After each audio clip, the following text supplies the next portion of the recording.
चलिए स्टार्ट करते हैं। अच्छा हाँ, एक और चीज़ मैं बता दूं, कल की रिकॉर्डिंग मैंने नहीं डाली क्योंकि कल मैंने आपकी क्या किसी की भी रिकॉर्डिंग नहीं डाली है। रीज़न, कल तबीयत ख़राब थी मेरी। आज मैं लेक्चर भी नहीं ले रहा था बट फिर भी चलिए। और कल का जो था मैं अभी एक्सप्लेन कर देता हूँ आपको। एंगल बाइसेक्टर की सपोज आपके पास L1 है। L1 आपके पास एक लाइन है, सपोज ये 1x plus B1y plus C1 equal to 0। और L2 एक दूसरी लाइन है आपके पास में, A2x L2 ना plus B2y plus C2 equal to 0। तो इनके बीच में एंगल बाइसेक्टर की जो इक्वेशन हो, सपोज ये दोनों आइलैंड, ये L1 इक्वल टू 0 है, ये L2 इक्वल टू 0। तो इनके जो एंगल बाइसेक्टर होंगे, सपोज उनको जैसे रेड से बनाया हमने, ये ऐसी, ये इनके एंगल बाइसेक्टर है, ये एंगल बाइसेक्टर है। लाइन और उनके एंगल बाइसेक्टर चारों, ये जो पूरी चार लाइन का सेट एक कॉन्करेंट होता है, ये B1 मतलब बाइसेक्टर 1, B2 ये बाइसेक्टर 2 है। तो इनकी इक्वेशन देने का तरीका A1x plus B1y plus C1 equal to 0 upon under root A1 square plus B1 square, that is equal to plus minus A2x plus B2y plus C2 upon under root, mic बंद कर लो अपने, A2 square plus B2 square. ये यहां तक का दोनों, एक B1 का होगा एक B2 का होगा। अब क्वेश्चन यहां पर ऐसा आता है कि बाइसेक्टर कंटेनिंग ओरिजिन, तो उसको बताने के लिए देखिए सबसे इजी तरीका क्या है इसका, सबसे आसान तरीका, आपको जब ये लाइन दी हुई होती है ना, A1x plus B1y plus C1 equal to 0, इसमें कांस्टेंट टर्म दोनों की पॉजिटिव बना लो। क्योंकि एंगल बाइसेक्टर का क्वेश्चन आते ही आपको काम जो पढ़ना है ना, लाइन की इक्वेशन पहले पॉजिटिव ही बना लो, है ना, क्योंकि नेगेटिव वाला तो कहीं भी काम नहीं आएगा। पॉजिटिव बना करके प्लस ले हुए तो एंगल बाइसेक्टर आपका ओरिजिन वाला जो है वो आ जाएगा। अब यह है दूसरा वाला आपका कि कौन सा एक्यूट का है कौन सा ऑब्ट्यूज का है। तो A1 A2 ये पॉजिटिव बनाने के बाद प्लस B1 B2 का साइन चेक कीजिए, अगर ये पॉजिटिव है तो प्लस लेने पर ऑब्ट्यूज वाला आ रहा है, और अगर ये माइनस है तो माइनस लेने पर एक्यूट वाला आ रहा है, माइनस लेने पर ऑब्ट्यूज आ रहा है। इसका जो साइन होता है ना वही ऑब्ट्यूज का साइन होता है कुल मिला के। अब अगर ये पॉजिटिव है तो प्लस लेने पर अगर ऑब्ट्यूज आ रहा है तो ऑब्वियसली माइनस लेने पर एक्यूट ही आएगा। और अगर ये माइनस है, A2 प्लस B1 B2 का साइन, तो अगर माइनस है, नेगेटिव है, तो माइनस लेने पर ऑब्ट्यूज आ रहा है तो प्लस लेने पर एक्यूट ही आएगा। क्लियर है? क्लियर है? ये वो चीज थी जो हमने कल देख ली थी। क्लियर है आपको? रिप्लाई कीजिए, रिप्लाई कीजिए। Yes sir. तो चलिए, अच्छा क्लियर है तो अगली चीज आप ये बताइए कि एंगल एक्यूट में है या ऑब्ट्यूस में है, मतलब एंगल क्या, सॉरी, ओरिजिन एक्यूट में है या ऑब्ट्यूस में, इसको पता लगाया जा सकता है क्या? आज अब यहां से स्टार्ट देखेंगे, हमारा जो ओरिजिन है वो एक्यूट में है या ऑब्ट्यूस में है, इसको कैसे पता लगाएंगे? अरे सिंपल सी बात है, make make constant term in A1x plus B1y plus C1 equal to 0 and A2x plus B2y plus C2 equal to 0. Then if A1 A2 plus B1 B2 is positive, then origin in obtuse angle. ठीक है? And if A1 A2 plus B1 B2 is negative, then origin in acute angle. Simple सा फंडा। Clear है ना? ये इस तरीके के क्वेश्चन आते हैं वहां पे। ये मत सोचना कि भाई ऐसे ऐसे ही बता रहा हूँ, ऐसा कुछ भी नहीं है यहाँ पे। ये आते हैं इस तरीके के क्वेश्चन, पूछता है वहां पे। चलिए, कल मैंने आपको बताया था प्रूफ की हम लोग बात कर रहे थे, तो प्रूफ भी देख लेते हैं, है ना। इमेज ऑफ या फिर फुट ऑफ परपेंडिकुलर या इमेज, दोनों एक ही होते हैं। सबसे पहले इमेज देखते हैं, चलिए। इमेज ऑफ, चलो पहले फुट देखते हैं। कोऑर्डिनेट कई तरीके से प्रूव किया जा सकता है। Coordinate of foot of perpendicular to line a1x plus b1y plus c1 equal to 0 from p h comma k। ये फुट ऑफ परपेंडिकुलर के कोऑर्डिनेट जो होते हैं वो कैसे दिए जाते हैं, क्या इसका तरीका होता है, वो हम देखने वाले हैं। तो देखिए, हाँ भाई, ये लाइन है आपकी। स्क्रीन को टच मत करो यार। चलो,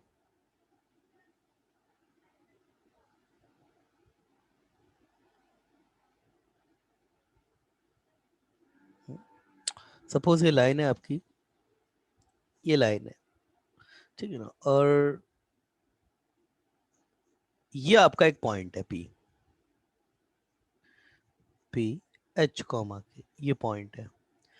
लाइन की इक्वेशन की बात करें तो लाइन की इक्वेशन आपकी क्या है, a1x plus b1y plus c1, है ना। अब हमको क्या करना है ना, इससे हमने परपेंडिकुलर डाला। सपोज ये पिंक कलर का परपेंडिकुलर आपने ड्रॉ किया लाइन पर, ये लाइन पर परपेंडिकुलर आया, तो ये जो q है ना, q आपका फुट ऑफ परपेंडिकुलर है। q जो है, ये q है आपका फुट ऑफ परपेंडिकुलर। इसके कोऑर्डिनेट अगर x1 y1 है, ये आपको आइडेंटिफाई करने हैं। तो कैसे इसको आइडेंटिफाई, देखो इसके कई तरीके, कई तरीकों से हो जाएगा ये। एक तरीका तो बहुत इजी है, क्या, दोनों लाइन को आपस में सॉल्व कर लो। मैंने आपको क्या बताया इसमें, इमेज का, फुट ऑफ परपेंडिकुलर ना, फुट ऑफ परपेंडिकुलर क्या, पहले इमेज देखते हैं। ऑफ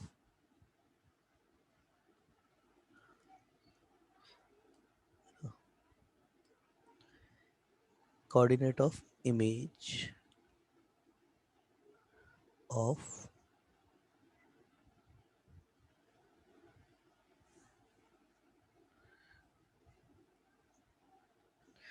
कोऑर्डिनेट ऑफ, दोनों एक ही साथ देखते हैं। Coordinate of image of P H comma K with respect to line e1x plus b1y plus c1 equal to 0। इसके कैसे इसकी इमेज देखी जाएगी, तो बेटा p यहाँ पर है, इसकी इमेज अगर हम देखेंगे तो यहाँ अब उतना तो बचा नहीं, या फिर इस लाइन को थोड़ा सा छोटा कर देते हैं, क्योंकि ताकि डायग्राम हमारा थोड़ा सिमेट्रिक लगे। सपोज ये है p और ये यहाँ पर है। अगर इमेज की ना बेटा बात करें तो ये तो आपको पता ही होगा कि अगर ये p है h कोमा की, तो इसकी जो इमेज बनेगी वो p डैश यहाँ बनेगी आपकी। इसके कोऑर्डिनेट हम नहीं लिख रहे हैं अभी। और ये भी आपको पता होगा कि आपकी P Q equal to P dash Q होगा, बराबर ही होते हैं। ऑब्जेक्ट और इमेज की जो डिस्टेंस होती है मिरर से, वो बराबर ही होती है ना। एंड इसके कोऑर्डिनेट हमको नहीं पता है, तो इसके कोऑर्डिनेट x2 y2 मान लो आप, मान लो x2 y2 है, ठीक है ना। And q x1 y1 is midpoint of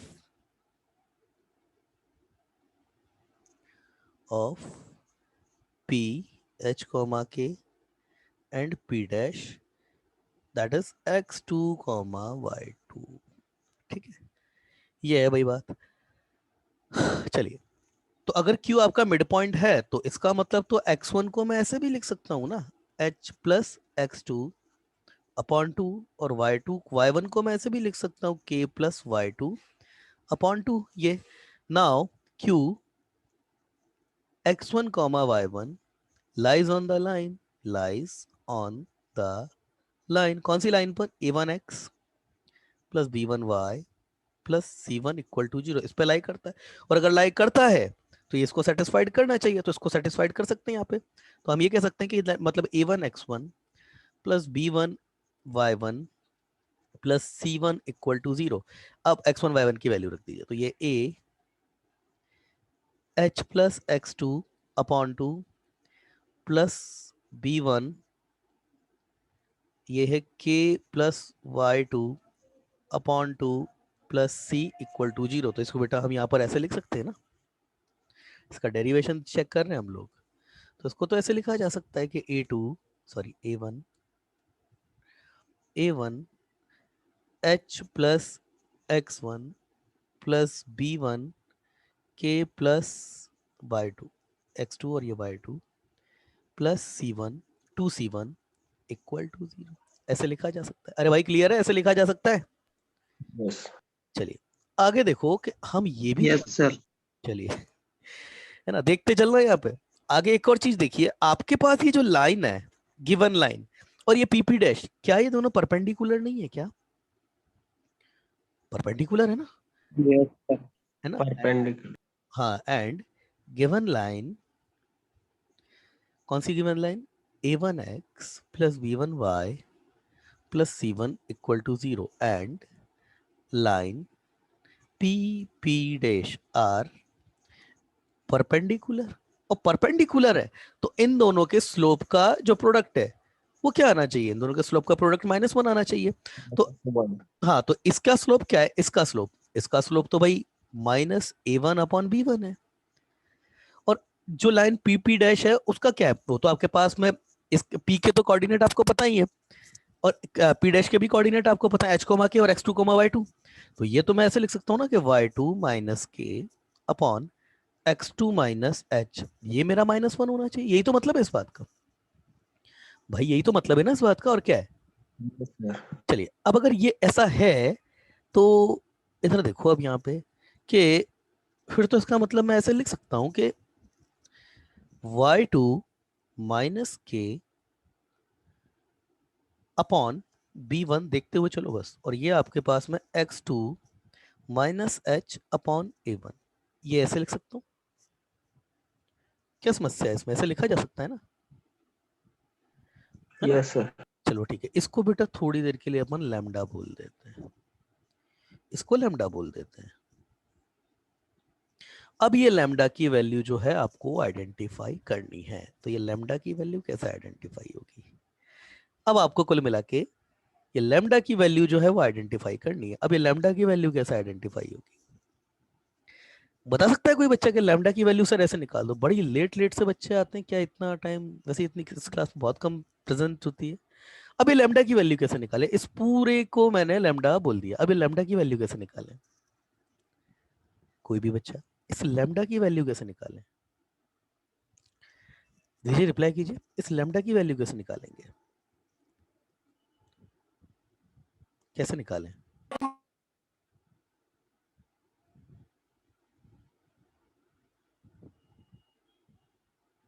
कैसे निकालें? यहां देखिए,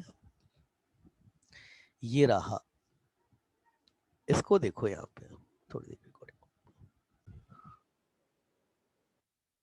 find the angle bisectors between, find the angle bisector between, और आपको जो लाइन दी गई है वो दी है 4y plus 3x minus 7 equal to 0, and दूसरा है and 24 plus 7y minus 31 equal to 0। Also find in which angle origin lies। मतलब आपको एंगल बाइसेक्टर तो बताना है, आपको ये भी बताना है कि ओरिजिन जो है वो एक्यूट में है या ऑब्ट्यूस में। यस, बताइए कैसे करेंगे? दीजिए रिप्लाई कीजिए, कैसे करेंगे? बहुत सिंपल सा क्वेश्चन है, बिल्कुल थ्योरी बेस्ड क्वेश्चन है। कैसे करेंगे इसको? ये आपके पास एक लाइन है और ये दूसरी आपके पास, ये दूसरी लाइन 24x प्लस 7y, है ना, ये दूसरी लाइन है आपके पास। इसका एंगल बाइसेक्टर्स की इक्वेशन निकालनी है, और सिर्फ एंगल बाइसेक्टर की इक्वेशन नहीं निकालनी है, आपको ये भी बताना है कि ओरिजिन किस में लाई करेगा, या फिर आपको ये भी मान के चलो इसका दूसरी तरीके से कि एक्यूट और ऑब्ट्यूस दोनों एंगल बताने हैं आपको किस में। बताइए कैसे होगा? रिप्लाई कीजिए, रिप्लाई कीजिए, कैसे होगा? रिप्लाई कीजिए, अरे रिप्लाई बताओ कैसे होगा ये? सर वो एंगल बाइसेक्टर का इक्वेशन है ना? हम्म, हाँ, एंगल बाइसेक्टर की इक्वेशन है। अच्छा, उसको लिखना है, ठीक है।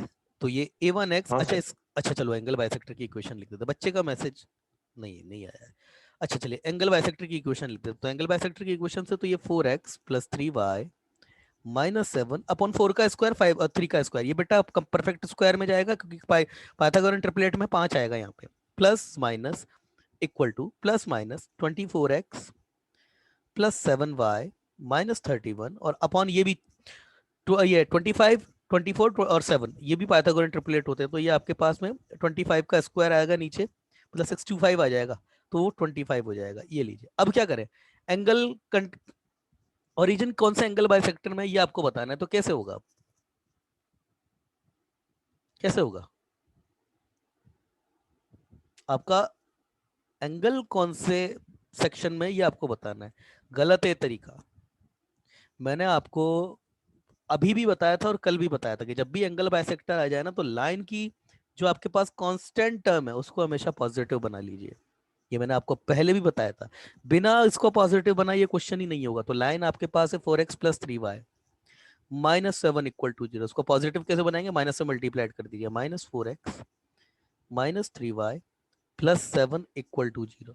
एंड ये जो लाइन आपको दी थी 24x plus 7y minus 31 equal to 0, इसको भी आपको पॉजिटिव बनाना पड़ेगा, minus 24x minus 7y plus का 31 इक्वल टू 0, ये है। अब लगाएंगे हम फॉर्मूला, इसमें और इसमें लगेगा फॉर्मूला।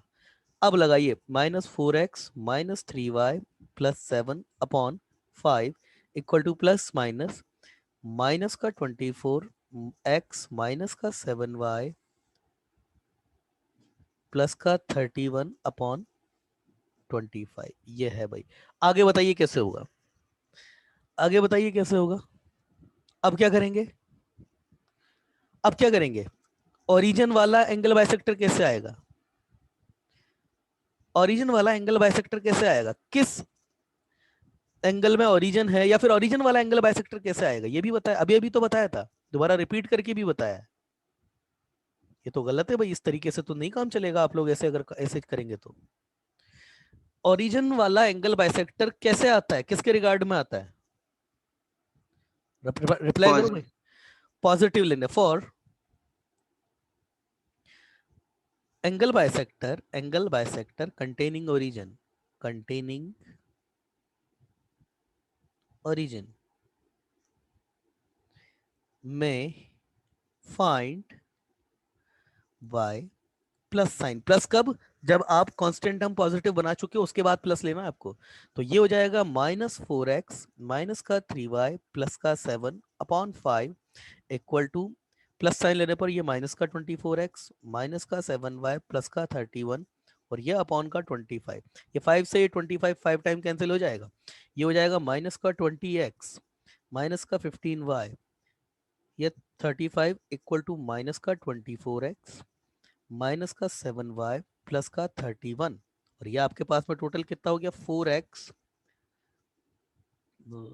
माइनस का 22y और ये आपके पास 4 इक्वल टू 0, या फिर आपका 2 जो है वो कॉमन आ रहा है तो 2x माइनस 11y प्लस का 2 इक्वल टू 0, ये है आपके पास एंगल कंटेनिंग ये बाइसेक्टर कंटेनिंग ओरिजिन। मगर क्वेश्चन वो ये नहीं पूछा है उसने, क्वेश्चन उसने ये पूछा है कि ये आपका एक्यूट एंगल का बाइसेक्टर है या ऑब्ट्यूस एंगल का बाइसेक्टर, मतलब ओरिजिन आपका कहाँ स्टैंड करता है, एक्यूट में या ऑब्ट्यूस में। तो इसके लिए भी मैंने लिखवाया है, इवन इसके लिए तो मैंने अभी अभी मैंने तो बोर्ड भी साफ नहीं किया है, ये रहा note, make the constant term positive in the given equation, then a1 a2 plus b1 b2 is positive, then the origin in obtuse angle, if a1 a2 plus b1 b2 is negative then your origin is acute angle। तो sign check कर लो ना a1 a2 plus b1 b2 का, a1 a2 plus b1 b2 का किस में, lines में, और line कौन सी है, ये है लाइन, इन लाइन का करना है आपको। तो यहाँ पर आपके पास जो sign a1 a2 plus b1 b2 है, केवल साइन चेक करना है, सॉल्व भी नहीं करना है। तो -4 इंटू माइनस का 24 प्लस ये है आपके पास में माइनस का 3 और माइनस का 7, देख के पता पड़ रहा है पॉजिटिव है। Then origin lies in obtuse angle, obtuse angle, ये है आपका, समझ में आई बात। सर बोलो। वहां पर 22 नहीं आएगा। कहाँ पे बेटा, आपने जो इक्वेशन सॉल्व किया अच्छा -20x अच्छा मैंने -2 अच्छा मैंने मतलब कैलकुलेशन मिस्टेक कर दिया, आप कहना चाहते हो माइनस को 25। अरे बेटा ये ऐड कर दिया मैंने गलती से ना, ऐड कर दिया मैंने गलती से। चलो ये आपको मैं 15 में से इसको सब्ट्रैक्ट करना तो 9 आएगा, फिर नहीं 9 भी क्यों आएगा, 8 आएगा, नहीं 5 6, हाँ 8 वाई आएगा। बच्चे का मैसेज आया है, ठीक है। हाँ खैर अब अगर 2 कॉमन लेंगे आप तो आपके पास क्वेश्चन आएगा, 4 ही कॉमन आ गया अब तो, x minus 2y plus 1 equal to 0। ठीक है भाई अधिकेश, अब तो ठीक है। Yes sir. चलो अच्छा अधिकेश, अब एक बात ये बताइए कि अब मैं ये पूछूं अगर आपसे कि ऑब्ट्यूस एंगल का एंगल बाइसेक्टर कौन सा है, तो कैसे निकालेंगे आप ऑब्ट्यूस एंगल का एंगल बाइसेक्टर? ऑब्ट्यूस एंगल का एंगल बाइसेक्टर कैसे निकालेंगे? ऑब्ट्यूस एंगल का a1 a2 plus b1 b2 का साइन चेक किया जाता है, और ये तो हम कर चुके हैं ऑलरेडी, पॉजिटिव हो तो इसका मतलब क्या है, प्लस लेने पर plus for obtuse angle bisector, angle bisector, और प्लस हमने ले लिया, प्लस इसको प्लस का तो हम निकाल ही चुके हैं, तो हमारे पास कितना आया था वो x minus 2y plus 1 equal to 0। ये है हमारे पास ऑब्ट्यूस एंगल का, और ये ऑब्ट्यूस का आ चुका है तो माइनस लेने पर जो आएगा वो एक्यूट का होगा। अब ये तुम निकाल लेना, ये तुम कर लेना, क्लियर है? Yes sir. तो तुम यार हाँ हाँ तो कर देते हो, मुझे लगता तो नहीं है, तुम्हारे जिस तरीके से तुम रिप्लाई कर रहे हो मुझे लगता तो नहीं है कि तुम्हें कोई प्रॉब्लम नहीं है इसमें। हाँ तो कर देते हो कि नहीं सर समझ में आ गया सर, ठीक है, मगर जब बात आती है आंसर करने की तब आंसर तो नहीं कर रहे हैं आप लोग, आंसर तो नहीं आते आपकी तरफ से, पता नहीं ऐसे कैसे मतलब। चलिए अगला क्वेश्चन देखते हैं।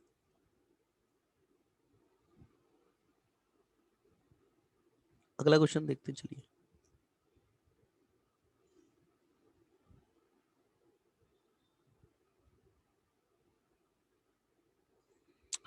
अगला है the vertices of triangle ABC. Next example says the vertices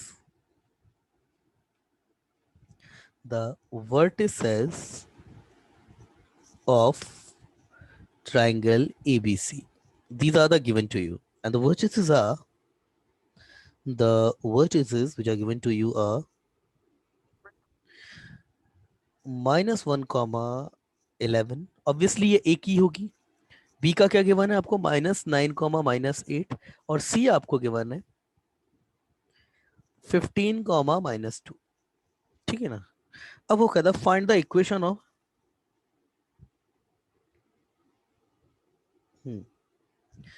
then find the coordinate of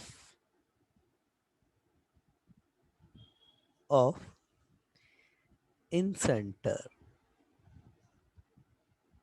of triangle ABC।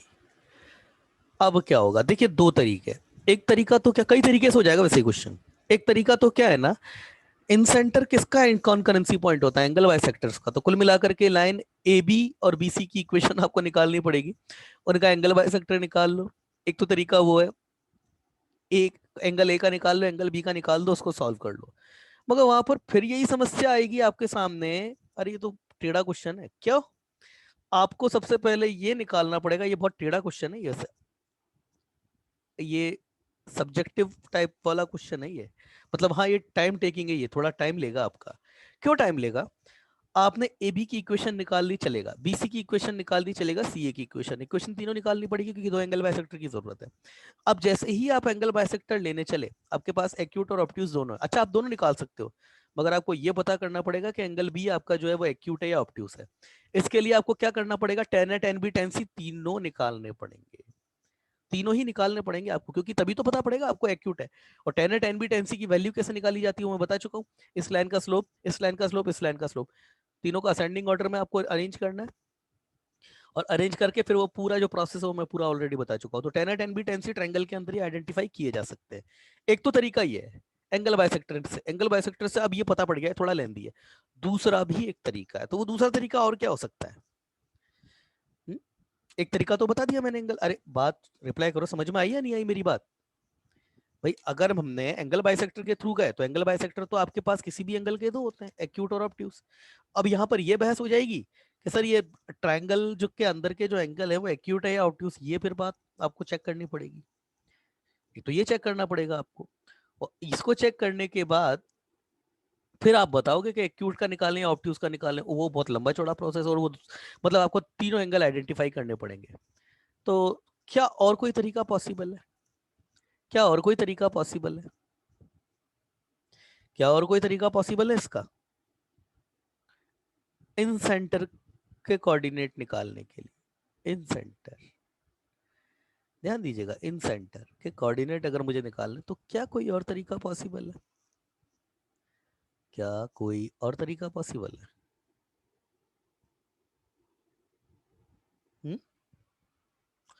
Reply कीजिए, क्या कोई और तरीका पॉसिबल है?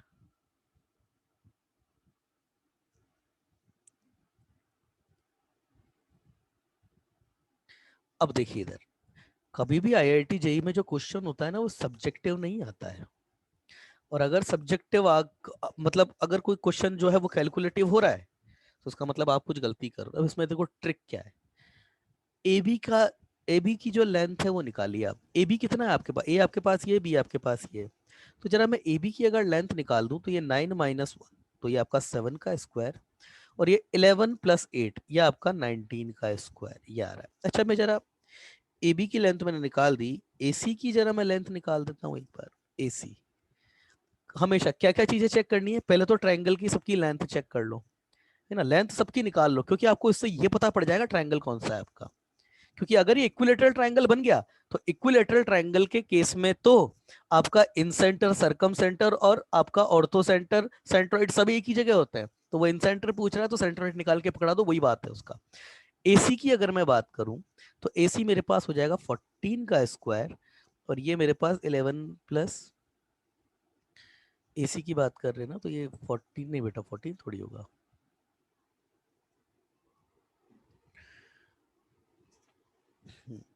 ये हो जाएगा मेरे पास AC, तो 15 प्लस 16 का स्क्वायर प्लस ये 12 का स्क्वायर। तो जरा चेक कर लेते हैं कितना कितना आ रहा है बेटा। 14 ही आया था ना, AB 19 है।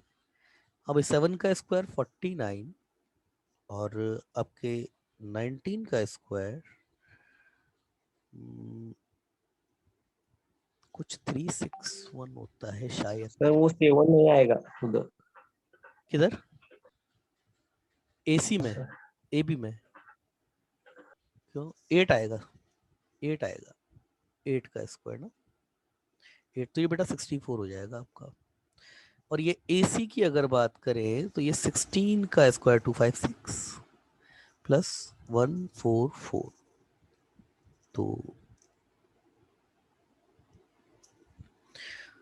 144, तो ये जो तुम्हारे पास आएगा इनका समीशन 256 प्लस 144, ये आ गया। इधर से ये आपके पास में जरा 69 66 सॉरी 64 प्लस 361, ये आपके पास में 425